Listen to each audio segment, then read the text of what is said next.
네, 안녕하십니까. 달리청년연구원 김도훈입니다.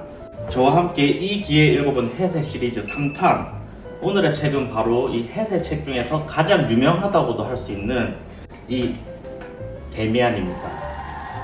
사실 이 앞에 이 두 책과 달리 이 책이 워낙 유명하고 널리 알려져 있어가지고 좀 하는데 좀 부담이 있는 것도 사실인데, 이미 뭐 많은 분들이 읽기도 읽으셨을 테고, 그리고 이 책과 관련해서 많은 강연들이 많아서 어떻게 해야 될까 많은 고민을 했는데, 그 결과 이번 영상은 달리학당 TV답게 이 방법을 달리하여 줄거리 설명은 정말 간단하게 하고, 이 책을 읽으면서 저가 느낀 감정들, 그리고 이 책에는 워낙 주옥 같은 문장들이 많다 보니까 이 문장을 중심으로 한번 이번 영상을 찍어 보려고 하고 갑니다. 자, 먼저 줄거리는 이제 에밀 싱클레어라는 한 소년의 이 성장기라고 볼 수 있는데요. 두 세계가 있습니다. 선한 세계와 악한 세계. 이 싱클레어는 어떻게 보면 기독교 집안의 일단 선한 세계에 살고 있는 학생이라 할 수 있는데, 자라나면서 이제 악의 세계에 호기심을 가지게 되고, 거짓말 이런 걸 통해 악의 세계에 들어가기도 합니다. 그러다 위험에 빠지게 되는데, 이제 이 주인공이 할 수 있는 데미안을 만나서 구제를 받고, 또 데미안을 통해서 세상을 보는 새로운 관점, 이 아벨과 카인 이야기를 보면 알 수가 있는데, 자기가 옳다고 믿는 것들이 이게 진실이 아닐 수도 있다는 이런 정신적인 충격도 받게 되고, 그 외에도 계속 선의 세계와 악의 세계를 넘나들면서 그 와중엔 데미안, 베아트리체, 피스토리우스, 에바 부인 등을 만나면서 이제 삶에 대한 고민을 해나가면서 어른이 되어가는 이런 성장 소설이라고 정리를 할 수가 있습니다. 이 싱클레어 10대 시절 성장 이야기, 저는 2년 전 25살 때 이 책을 처음 읽기 시작했는데, 25살, 이 육체적 성장은 멈췄을 나이지만 어떻게 보면 이게 봄에 피는 꽃이 있고 여름에 피는 꽃이 있듯이 저의 이 정신적 성장은 이때쯤에 본격적으로 시작했다고 생각합니다. 그래서일까요? 이 당시 필자의 상황에서 너무 많은 공감이 되고 해서 왜 많은 사람들이 인생책이라고 뽑은지 저도 이해할 수가 있었습니다. 저 또한 인생책이라고 할 수 있는데, 이 여운이 2년 지난 지금까지도 여전하다고 생각합니다.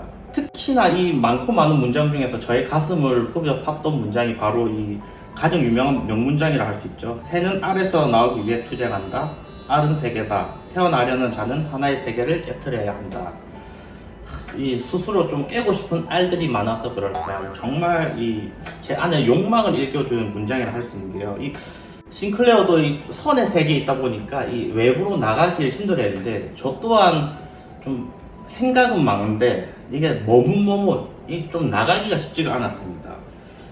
그리고 또 늘 마음은 항상 천상천하 유아독전, 막 이렇게 당당하게 살고 싶은데 딱히 뭐 잘나고 이런 게 없다 보니까 알게 모르게 좀 억압된다 할까요? 억눌리는 이런 알들이 형성되어 있었는데, 이걸 깨고 싶다는 이 욕망과 이 문장이 만나서 더 큰 이런 공감을 얻게 되었던 문장이라 할 수 있습니다. 그래서 제가 작년에 산티아고 순례길을 걸으러 갔던 이런 도전 역시도 이 책이 문장의 영향을 통해서 이렇게 가지 않았을까 생각하는데, 이제 이 뒤에 문장이 있는데, 이 알에서 태어난 새는 그 새는 신에게로 날아간다. 그 신의 이름은 아브락사스. 이 아브락사스라는 신은 이 선과 악이 공존하는 이 밝은 세계와 이 어두운 세계를 동시에 갖고 있는 신이라고 할 수 있는데, 제가 봤을 때 오늘날 우리는 이 세계를 너무 약간 이분법적으로 보는 것 같습니다. 이 선과 악, 정치도 이 보수와 진보, 너무 좀 극단으로 가는 것을 제가 볼 수가 있는데요. 뭐 양극화를 비롯해서 이런 극단화되는 과정 속에서 해세는 이 음양의 조화를 이야기합니다. 그러면서 이 음악 이야기를 하는데, 싱클레어가 음악을 좋아하는 이유는 음악은 도덕적이지 않기 때문이라고 얘기를 합니다.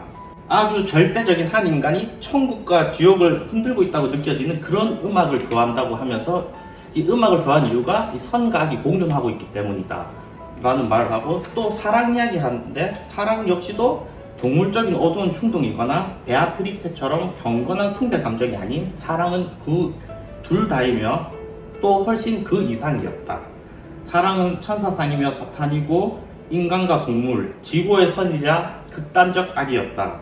이 양극단을 살아가는 것이 나에게는 운명으로 정해져 있는 것처럼 보였다. 이것을 맛보는 것이 나의 운명으로 보였다. 나는 운명을 동경했고 운명을 두려워했지만 운명은 늘 거기 있었다. 여기서 제가 느낀 바로는 이 세상은 물론 개개인 역시도 이분법, 흔히 선을 행하고, 이게 어떻게 보면 인정을 받는다는 걸 수도 있는데, 선을 행하고 악을 안 하고 이런 게 아닌 선악의 공존을 인정하고, 더 나아가서 니체가 말한 대로 선악을 넘어서 자기 자신에게로 이르는 게 우리의 운명이다 라고 이렇게 이야기한다고 저는 느꼈습니다. 한 사람의 삶은 자기 자신에게로 이르는 길이다. 길의 추구, 오솔길의 암시다. 일찍이 그 어떤 사람도 완전히 자기 자신이 되어본 적은 없었다. 그러나 모두가 인간이 되라고 기원하며 자연이 던진 돌인 것이다. 저는 이 삶에 단계가 있다고 생각합니다. 그 단계가 있고 지금 하나하나 이 단계를 밟아 나가고 있다고 생각을 하는데, 그리고 보면 이제 어쨌든 알을 깨고 싶은 알을 깨어 나오고, 그리고 이제 좀 인정 욕구를 넘어서서 이제 내 자신에게 가려는 이 단계 앞에 와 있다고 생각합니다. 그런데 한 가지 난간에 봉착하고 말았습니다. 이 다들 인생의 가장 큰 고민이 이제 어떻게 살 것인가에 대한 고민, 이건 남녀노소 불문하고 계속 하는 고민일 텐데, 그래서 저는 좀 나답게 살고 싶다는 생각을 해서 스스로에게 한번 질문을 해봤습니다. 넌 누구니? 너답게 사는 건 뭐니? 이 질문을 받고 나서 이제 저는 이제 꿀먹은 벙어리가 됐습니다. 이게 뭔가 쉽게 답을 할 수가 없는 이런 막막함, 이런 막막함을 또 한 문장이 딱 대변을 해주었는데요. 열심히 애쓰면 플라톤을 읽을 수 있었고 삼각법 과제를 풀거나 화학 분석을 따라갈 수 있었다. 단 한 가지만 나는 할 수 없었다. 내 안에 어둡게 숨겨진 목표를 끌어내어 내 앞 어딘가에 그려내는 일. 교수나 판사, 의사나 예술가가 될 것이면 그러자면 얼마나 걸리고, 그것이 어떤 장점들을 가질 것인지 정확하게 아는 다른 사람들처럼 그려내는 일. 그것은 할 수 없었다. 어쩌면 나도 언젠가 그런 무엇이 될지도 모르지만 어떻게 내가 그걸 안단 말인가. 어쩌면 나도 찾고 또 계속 찾아야겠지. 여러 해를. 그러고는 아무것도 되지 않고 어떤 목표에도 이르지 못하겠지. 어쩌면 나도 하나의 목표에 이르겠지만 그것은 악하고 위험하고 무서운 목표일지도 모른다. 이 딱 지금 상황과 너무 딱 맞아들어서 너무 와닿았는데, 이 책 읽은 지 3년이 다 돼가는데 여전히 잘 못 찾겠습니다. 이게 보이지가 않는데, 그래서 어떻게 보면 삶의 루트가 딱 정해져 있는 사람들 있지 않습니까? 이 나이 때 뭘 하고 이런 사람들이 참 부럽기도 한데, 저는 뭐가 딱 지금 정해져 있는 게 없다 보니까 뭘 해야 될지 방향을 찾기가 참 쉽지가 않은 것 같습니다. 남들 다 지금 열심히 공무원 준비하고 하고 하는데 이게 과연 나의 길인가? 라는 의문이 있어서 조금 시간이 걸리더라도 이 진정 내 속에 나오는 것들, 내가 하고 싶은 일들을 찾고 싶다, 이런 생각을 강하게 하고 있는데요. 이게 없다 보니까 이 불안. 또 책 한 번 읽어보시면은 이제 누구나 자기 자신이 되려고 노력한다. 어떤 사람은 모호하게, 어떤 사람은 보다 투명하게, 누구나 그 나름대로 힘껏 노력한다. 더러는 결코 사람이 되지 못한 채 개구리에 그치고 말며 도마뱀에 개미에 그치고 만다. 더러는 위는 사람이고 아래는 물고기인 채로 남는 경우가 많다.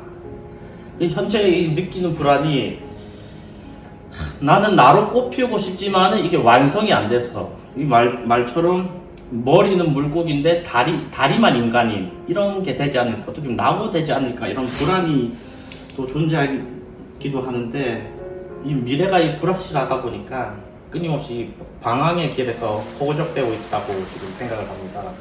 그런데 이 과정에서 또 한 가지 위안이라고 할까요? 저에게 희망을 주는 문장은 데미안이 아닌 이 게테의 파우스트에서 찾을 수가 있었는데, 인간은 노력하는 한 방황하기 마련이다. 그래서 저의 방황도 노력하기 때문에 생기는 거라고 하지만, 이 방황 속에서도 저는 끊임없이 저를 찾고 이 나다운 삶을 살고 싶다는 이런 염원이 있습니다. 모든 사람에게 있어서 진실한 직분이란 다만 한 가지였다. 즉 자기 자신에게로 가는 것. 시인으로 혹은 간인으로, 예언가로 혹은 범죄자로 끝장날 수도 있었다. 그것은 관심 가질 일이 아니었다. 그런 건 궁극적으로 중요한 게 아니었다. 누구나 관심 가질 일은 아무래도 좋은 운명 하나가 아니라 자신의 운명을 찾아내는 것이며 운명을 자신 속에서 완전히 그리고 굴절없이 다 살아내는 일이었다. 그래서 저는 저의 운명을 찾아내기 위해서 노력하고 있다고 생각하는데, 근데 이 자신의 운명을 찾아가는 길이 어찌 보면 참 외롭고 고독한 길이라고 생각을 합니다. 그냥 사회적으로 가는 대로 뭐 집단이나 진영이 가는 대로 진영 속에 들어가서 살면 더 편할 수가 있는데, 이 자기 자신을 찾으려는 게 너무 외롭고 고독한데 이 싱클레어도 저랑 똑같은 감정을 느낀 것 같습니다. 나는 이미 많은 고독을 맛보았다. 이제 예감했다. 더 깊은 고독이 있으며 그 고독은 벗어날 수 없는 것임을. 여기서 이제 그 에바 부인이라고 나옵니다. 이 데미안의 어머니인데, 어머니가 이제 저한테 약간 일침을 하듯이 하는 문장이 있거든요. 이거 읽어본다면은, 사랑은 간청해서는 안 돼요. 강요해서도 안 됩니다. 사랑은 그 자체 안에서 확신에 이르는 힘을 가져야 합니다. 그러면 사랑은 더 이상 끌림을 당하는 것이 아니라 스스로 끕니다. 싱클레어, 당신의 사랑은 나에게 끌리고 있어요. 언젠간 내가 아니라 당신의 사랑이 나를 끌면 그러면 내가 갈 겁니다. 나는 선물을 주지는 않겠어요. 쟁취되겠습니다. 이걸 딱 보면서 결국 자기 자신에 이르는 길이 이제 자기 확신을 이루는 힘이다, 이런 생각을 하게 되었는데, 해석을 말한 것처럼 이렇게 삶을 살아가는 내내 이제 자기 자신에 이르는, 그리고 자기 확신에 이르는 여정이 결국 인생이 아닐까라는 생각을 하게 되었습니다. 그래서 앞으로 이렇게 자기 자신을 찾고 확신을 키워가면서 사랑이든 기회든 일이든 뭐든 이제 끌 수 있는 이런 사람이 돼야겠다는 생각을 했고, 이제 말한 대로 이제 나의 운명을 온전히 살아가되, 그렇다고 또 무기력한 운명론자가 되는 것이 아닌 그런 뭐 베토벤처럼 본인의 운명을 좀 극복하면서 이렇게 살아야겠다는 생각을 하면서 이 책을 읽게 되었는데요. 어떻게 보셨는지 모르겠습니다.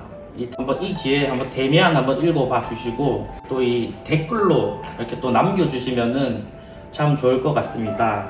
이 기회에 읽어본 해세 시리즈 3탄 데미안은 여기서 마무리하도록 하겠습니다. 시청해주셔서 감사합니다.